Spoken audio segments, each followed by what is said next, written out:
The Best Medicine. Chapter 37. You, Mr. Curtin repeated, looming over the children and glowering in particular at Reynie. You betrayed me. After all I did for you, welcomed you to my institute, soothed your fears with my whisperer, offered you a role in my improvement, after all this, you chose to defy me? I don't suppose you'd accept an apology, Sticky offered.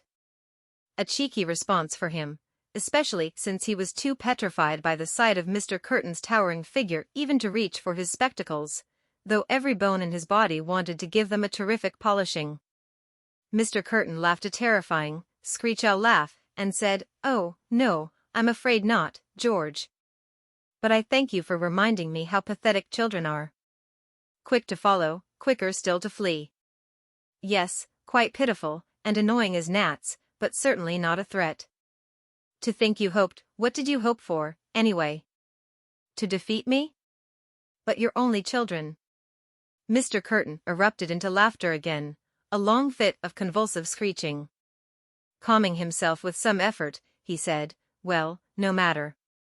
I needn't dirty my hands clutching your grubby little collars. I'll summon my executives to bear you off." Mr. Curtin turned to walk back to his chair. He paused, however, at the sight of Reynie Muldoon's penetrating stare. The boy's eyes shifted rapidly back and forth, as if calculating something with great concentration. Before Mr. Curtin could ask what the devil he was doing, Reynie said aloud, as if to himself, "Okay, so it isn't laughter." "What are you blathering about, Reynard?"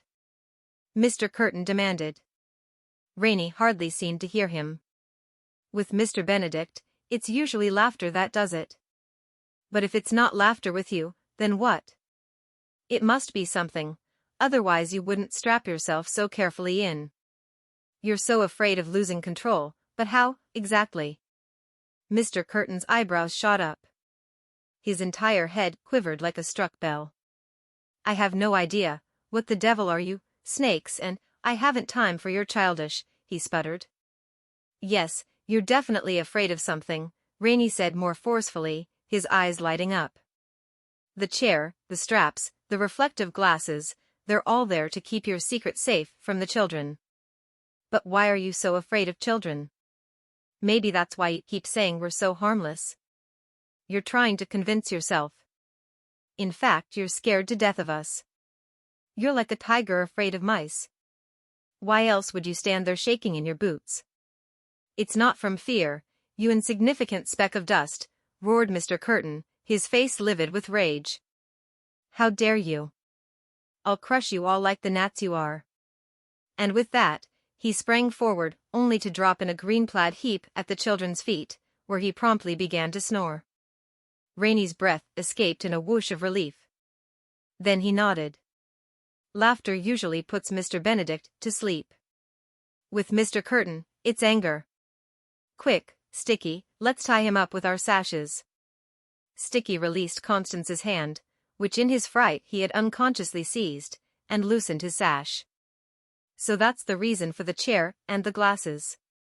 When he gets really mad, he goes to sleep, but he doesn't want anyone to know. All those times he seemed so furious and then suddenly got quiet," Reynie said, knotting his sash around Mr. Curtin's ankles. "I always thought he was getting ready to kill me, but really he was just asleep." Fellows," said Constance. "He's awake." The boys jumped back. Sure enough, Mr. Curtin's eyes were open and looking wildly about. When they fell upon Reynie's face, they narrowed with hatred. "Oh, that's right," he said, yawning. "I was on my way over to kill you. But what's this? Sashes? Surely you don't think mere ribbons could restrain me?" Reynie's face fell. "I sort of hoped they would."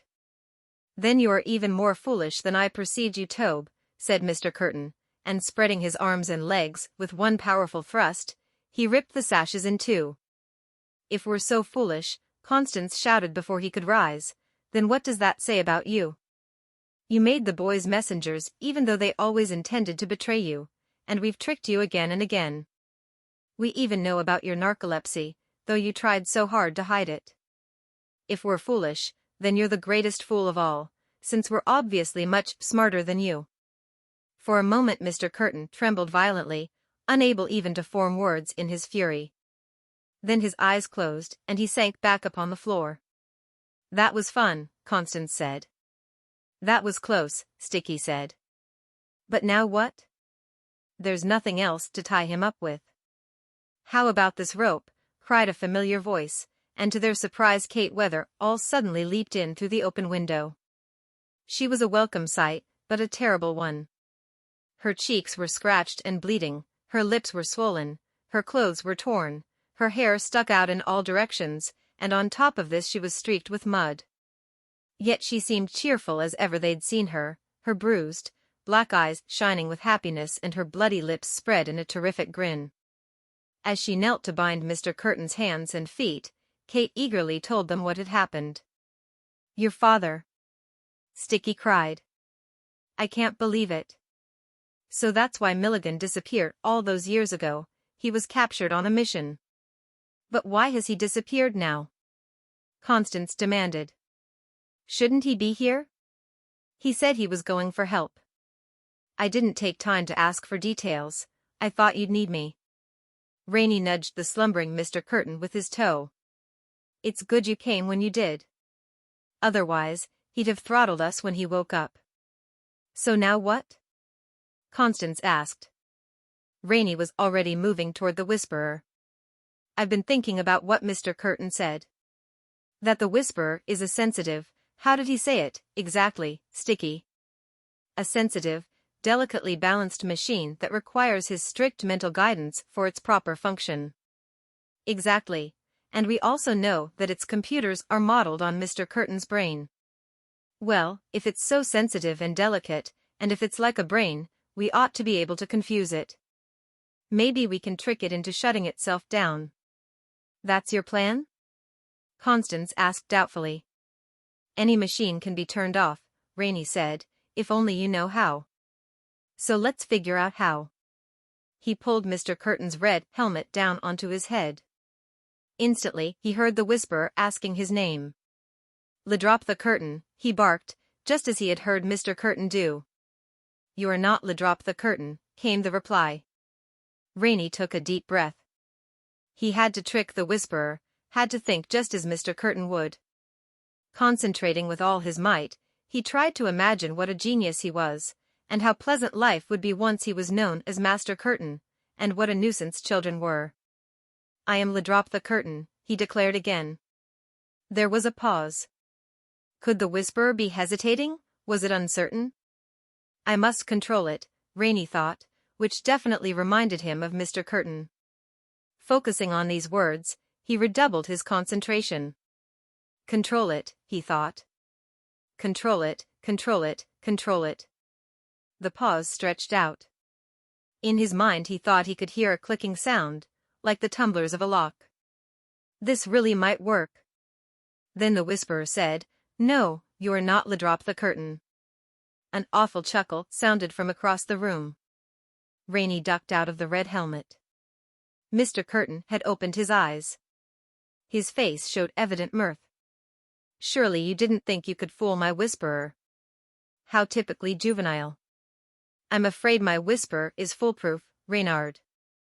Or perhaps I should say childproof, they amount to the same thing. At that moment SQ Pedalian's voice came over the intercom. Mr. Curtin? I hope this qualifies as an actual emergency, sir. I don't want to disturb you. But I just received a report that some executives have been knocked out with tranquilizer darts, and Kate Weather was seen climbing through your window. There's a ladder by the brook, but it's too short. Shall we send for a taller one and follow her in? Mr. Curtin smugly lifted an eyebrow. Reynard, be a good lad and tell SQ you wish to surrender.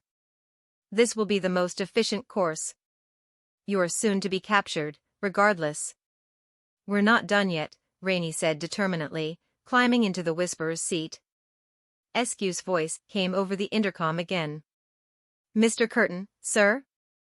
Since you haven't responded, we're sending for the tallest ladder we can find. We'll come to your aid at once. Poor Reynard, Mr. Curtin said. The Whisperer won't activate the blue helmet unless I am wearing the red one. So you see, your idea may have been good, for a child, but ultimately fruitless. He's trying to trick us. Kate warned. He wants us to put him into the Whisperer. Reynie had sat beneath the blue helmet, just in case it might work. But about this, at least, Mr. Curtin had told the truth, the helmet wouldn't come down. He stood and poked his head up into it. Nothing happened. This is really very amusing, Mr. Curtin said. Reynie turned to his friends. I have to try it. Splendid. Mr. Curtin cried. Sticky grabbed Reynie's arm. If you're sitting in the Whisperer, he can brain sweep you. That's how he does it. You won't stand a chance. Maybe not, Reynie said somberly, but if we don't stop him now, he'll never be stopped. I'll do my best to resist. If he brain sweeps me, one of you has to take my place. He's already tired, maybe we can wear him out. How very touching, Mr. Curtin said. Willing to be brain swept are you, Reynard? I applaud your sacrifice. That is, I would if my hands were not so crudely bound. The others looked uncertainly at Reynie, who smiled as bravely as he could and said, What choice do we have? Sticky and Kate agreed. It was the only thing to do. With the three of them working quickly together, Constance had retreated into the corner looking more frightened, stubborn, and miserable than ever. They lifted Mr. Curtin, who only smiled, offering no resistance, strapped him into his wheelchair, and rolled him into position beneath the red helmet. Then shaking hands and wishing each other luck, they fitted the helmet over his head. Drop the curtain, he roared in delight. Reynie's vision seemed to flicker. Did he have something in his eyes? He blinked and looked again. Mr. Curtin was smiling triumphantly at him. Obviously, Reynard, you were unaware of the extent of my improvements. You needn't be seated in my lovely Whisper to experience its most powerful effect. In this room you're all quite within range. In horror Reynie's mind flashed back to an entry from Mr. Curtin's journal, the one that began, as of this morning, the messages are transmitting directly. To my great satisfaction, the Whisperer is now capable of, they hadn't seen the last part, but now, too late, Reynie realized how it must have ended. If Mr. Curtin could broadcast messages directly into people's minds, he could brainsweep them in the same way. He had only to focus on them. Again Reynie's vision seemed to flicker, this time for a little longer. Everything simply disappeared, as if the lights had gone out. It came again, a wave of complete blankness. Mr. Curtin was doing it to the others, too. Sticky stood blinking and clutching his head, utterly stunned, and Kate was turning round and round, as if seeking her invisible attacker. What's happening? She cried. What do we do? He's trying to brain sweep you. Reynie shouted. Fight it. Think of everything you love, and hold on to it. You have to fight, Reynie commanded himself. Think of Miss Paramal. And your favorite books. And Mr. Benedict. And your friends. You have to hold on. As you can see, Mr. Curtin was saying, my machine is capable of much more than whispering. It is capable of shouting. And I'm afraid the final effect is, how to put it? Quite deafening. It was like shouting, Reynie thought, an overwhelming shouted silence, above which you could hear nothing else. Nothing else. His eyelids were drooping now. Reynie pinched himself, but he hardly seemed to feel it. He slipped to his knees. It was impossible to fight. Impossible to resist. What could they do? Reynie couldn't think straight at all. There was nothing they could do and nothing they could do, nothing. What's this? Mr. Curtin exclaimed. He cackled with pleasure. Well. Reynie forced his eyes open. Mr. Curtin was beaming as if he'd been given a marvelous, unexpected present. Sticky had dropped to his hands and knees. Kate was leaning against a wall, trying to hold herself up. And Constance. Where was Constance? The sound of metal cuffs snapping into place drew Reynie's gaze back to the whisperer, in which, was it possible? Constance had just taken a seat. Now Sticky and Kate were staring, too, their mouths shining open. Constance Contraire? Already the blue helmet had lowered onto the tiny girl's head. Her eyes were squeezed shut, her mouth set tight and grim. She looked as cranky and unhappy as they had ever seen her. "Reynie Muldoon," she shouted, and Mr. Curtin's delighted grin shifted into a frown. The waves of blankness began to subside. "Why," Kate said, shaking her head to clear it. "Why did she yell your name?" "The whisperer asks for your name," Reynie said. "Constance is resisting it." "Sticky Washington," Constance shouted, and Mr. Curtin quivered with irritation. "That's the first time she ever used my nickname," Sticky said. He sat up on his knees. "But why has the brain sweeping stopped?" "Mr. Curtin must be focusing all the power on her," Reynie said in a wondering tone. "But why would he need to do that?" Reynie leaped to his feet, having realized the answer. "The great Kate weather machine," Constance shouted, and behind her Mr. Curtin said, "Bah! Because she's resisting," Reynie cried. "And no one can resist like Constance." For a moment Constance and Mr. Curtin both trembled violently, as if caught in an earthquake. Perspiration poured down the face of man and girl alike. And then, in a voice so loud it hurt everyone's ears, Constance exclaimed, "I don't care." This was followed by a crazed string of negatives. "No. I won't. I will not. You can't make me. Never. No." Mr. Curtin hissed. "Bend, you obstinate child." "Never." Constance shrieked. And indeed, it seemed she never would. Mr. Curtin's face had gone quite purple, and drops of perspiration fell from the tip of his lumpy nose like water from a leaky faucet. It was a fierce battle. The children's admiration soared.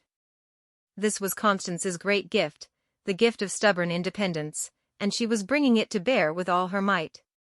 For all her valiant resistance, though, the child was, after all, only a child. As the minutes passed, Constance's voice grew more cracked and strained, her cheeks redder and redder, her strength closer to failing. She could not hold out forever. Indeed, she seemed ready at any moment to fly apart like a broken doll. "Can't we do something?" Sticky cried. "It's killing her." Yet what could they do but stare helplessly at the poor girl? If they could remove her somehow, one of the others could take her place. But Constance was shackled into place. The children watched in growing despair as the brave child grew weaker and weaker, her voice softer and softer, until at last her cries of defiance were scarcely more than mumbles. And now Mr. Curtin's voice came to them. It, too, was weak, as if the struggle had taken as great a toll on the monus it had the child. But it was smug, nonetheless, as I told you, and as you now see for yourselves, children, my creation is foolproof. He smacked his lips and forced a feeble smile. "A few moments more and I believe you can say goodbye to little Miss Con." A loud booming sound interrupted him. The children jumped. Had the executives come to break down the door? But no, the booming sound didn't come from the door. It came from behind the wall, and was quickly followed by a muffled voice. "Katie. Are you in there, child?" "Snakes and dogs," growled Mr. Curtin. "Who is that? And how did he get back there?" "Milligan," Kate shouted as they all put their ears to the wall. "Where are you?" "In a passage behind a hidden door, but the door opens from the inside." "Is there a lever or switch of some kind?" "The wheelchair," cried Reynie, dashing to Mr. Curtin's chair to study its buttons. "I should have known you'd keep a secret exit. When it comes down to it, you're not even half as brave as a child." Reynie was hoping his words would infuriate Mr. Curtin into sleep, but Mr. Curtin had prepared himself and was not so easily goaded. "You're right. I give up," he said slyly. "If you promise not to hurt me, I'll tell you which button to push." It's the middle one there on the right arm. Sure it is, said Reynie, who recognized the button. Pushing it would admit the executives. He studied the other ones. Let's see, this one's for the intercom, I saw you push that one, too, and these levers are obviously for the wheels and brakes, so that leaves this one. He held his finger above an inconspicuous silver button. You're right, Mr. Curtin said with a dramatic sigh. That's the one. Reynie grinned. You want me to think you're trying to trick me. But you can't trick me that way, either. Mr. Curtin scowled, Reynie pressed the button, and an electronic keypad popped into view on the wall above Kate's head. Well done, my miserable young spies, said Mr. Curtin haughtily. You found the keypad. What a pity you don't know the code. Try 3507, Reynie said. Kate reached up to enter the code. Oh, no. There aren't any numbers. It's all letters. Mr. Curtin smiled an oily, self-satisfied smile. You must have got that number from one of my executives. I admit I'm impressed. However, I'm afraid not even my executives know the code to my secret exit. Maybe we can guess it, Sticky ventured. Mr. Curtin shook his head as if he pitied them. Do you not see the pointlessness of your efforts? Even if you managed to escape the island, you would have accomplished nothing. Moreover, you can be assured my recruiters would come for you. You would be captured by nightfall, and by morning you would be calling me your master. You will be under my complete control. Thank you. Reynie burst out, his face brightening. Mr. Curtin was startled. Thank me? You've given me an idea. Aren't you always saying that control is the key? Mr. Curtin snorted with contempt, but from the look of fury in the man's eyes, Reynie felt he'd struck the right note. Kate, try the word control. Kate poked the keys deliberately, calling out the letters as she typed, CONTROL. Nothing happened. Over the intercom came Escu's voice, Mr. Curtin, sir. We've found a ladder and should have it outside your window in 2 minutes. Mr. Curtin chuckled. Reynard, you pathetic fellow, did you honestly think you were smarter than I? Did you truly believe you could guess my code? Control, indeed. Oh, bravo. Bravo, bravo. 3 cheers for Reynard Muldoon. I thought we'd try English first, Reynie said thoughtfully. But since you're so proud of your home country, I think we'll also try Dutch. Mr. Curtin's jaw dropped. Then, trying to cover his consternation, he said, as if you could possibly know. Reynie interrupted him. Sticky, how do you spell control in Dutch? Same as in English, Sticky replied. Only with an E on the end. Here's hoping, Kate said, reaching up to tap the E key. Snakes and dogs, howled Mr. Curtin, before falling into a peaceful sleep. As the hidden door slid open and Kate was swept up into Milligan's good arm, Reynie and Sticky rushed over to help Constance. The cuffs and helmet had not retracted. Constance's eyelids were fluttering, and still she murmured, so quietly it was difficult to hear her, no, no, no. We have to get her out. Sticky said. Don't worry, we will, said a woman's voice. The boys turned to discover Rhonda Kazembe and number 2 standing right behind them. And then, before they could express their amazement, into the room strode Mr. Benedict himself. Mr. Benedict. Reynie cried. We were trying to confuse it, that is, Constance was, but... Mr. Benedict nodded. You've done wondrously well. Wondrously well. Now how is dear Constance? Awful, said Sticky. Just look at her. Yes, said Mr. Benedict, kneeling beside Constance, this machine has come close to breaking her will. The brave child, she's very nearly used it up all at once. Very nearly? Oh, she'll quite recover. In a much louder voice Mr. Benedict said, Constance Contraire. You've done it, child. The whisperer is deeply, profoundly confused, you can stop fighting now. The little girl stopped mumbling, smacked her lips, and opened her eyes. What took you so long? Do you see? Mr. Benedict said with a fond smile, tousling her hair. She'll be fine. Constance, dear, please climb down from the chair now. We must hurry. But she can't climb down, Reynie said, indicating the cuffs. What do you know about it? Constance replied grumpily, sliding her tiny wrists free of the metal bands and slipping her head out of the helmet. The boys gaped. You mean you could have gotten out any time you wanted? Sticky asked. It would take some pretty small cuffs to hold me tight, she replied. Despite her bravado, however, Constance was so weak she toppled forward when she tried to stand. Mr. Benedict caught her, held her by the shoulders, and looked her squarely in the eyes. I am so proud of you, Constance. You've been very brave indeed. Thank you for your great efforts. Constance beamed with pleasure. There was no time for anything, not to express their shock at Constance's having chosen to remain in the Whisper despite the agonizing struggle, not to seek explanations for the arrival of Mr. Benedict and his agents, not even to tell Mr. Benedict what had happened. Fortunately, he and his agents seemed to know exactly what to do. Already Milligan had lifted the slumbering Mr. Curtin out of his chair and laid him, more gently than anyone thought he deserved, onto the floor. Already Rhonda was ushering the children toward the secret exit.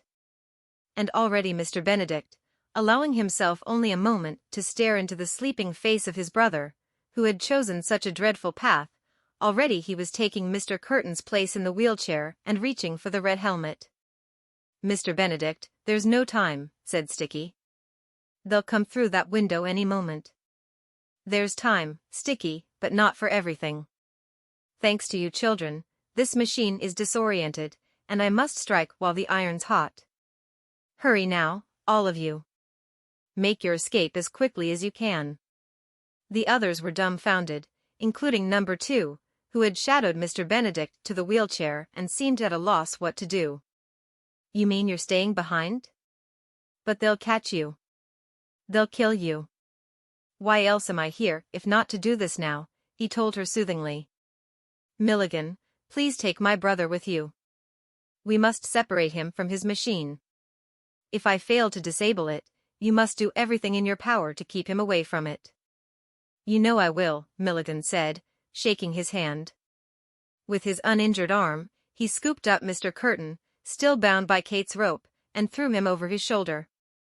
Now, don't worry about me, children, Mr. Benedict said. Above all else, you must make your escape. Go at once. Milligan, allow no one to linger. Not even you, dear number 2. Hurry now. Go.